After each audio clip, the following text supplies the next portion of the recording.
ভারতের রাজনীতিতে ভাইরাল নতুন নাম ককরোচ জনতা পার্টি সিজেপি। ভারতের প্রধান বিচারপতি সিজিআই এর একটি মন্তব্যকে কেন্দ্র করে সামাজিক মাধ্যমে তুমুল আলোচনা শুরু হয়েছে। অভিযোগ, বেকার ও যুব সমাজকে নিয়ে করা এক মন্তব্যের পর কুব্বের জুড়ে গড়ে উঠেছে নতুন একটি রাজনৈতিক দল ককরোচ জনতা পার্টি সিজেপি। জানা গেছে গত 16 মে এই দলের সূচনা করেন অভিজিৎ নামের এক ব্যক্তি। এরপর থেকেই সামাজিক মাধ্যমে দলটির দ্রুত জনপ্রিয়তা পেতে শুরু করে। দাবি করা হচ্ছে খুব অল্প সময়ের মধ্যেই লাখ লাখ মানুষ এই দলকে অনুসরণ করেছেন এবং হাজার হাজার মানুষ সদস্য পদ গ্রহণ করেছেন।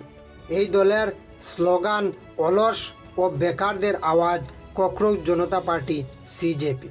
এমনকি রাজনৈতিক মহলেও বিষয়টি নিয়ে আলোচনা শুরু হয়েছে। সামাজিক মাধ্যমে এই দল নিয়ে পোস্ট শেয়ার করে প্রতিক্রিয়া জানিয়েছেন তৃণমূল কংগ্রেসের সাংসদ মহুয়া মৈত্রা। দলের যোগদানের জন্য কিছু মজাদার ও ব্যঙ্গাত্মক যোগ্যতাও প্রকাশ করা হয়েছে, যেমন বেকার হওয়া, কিছুটা অলস স্বভাবের হওয়া, অনলাইনে বেশি সময় কাটানোর অভ্যাস, নিজের ক্ষোভ বা মতামত জোরালোভাবে প্রকাশ করার সক্ষমতা। এদিকে দলের তথাকথিত ম্যানিফেস্টো বা ইশতেহারও ইতিমধ্যে ভাইরাল হয়েছে।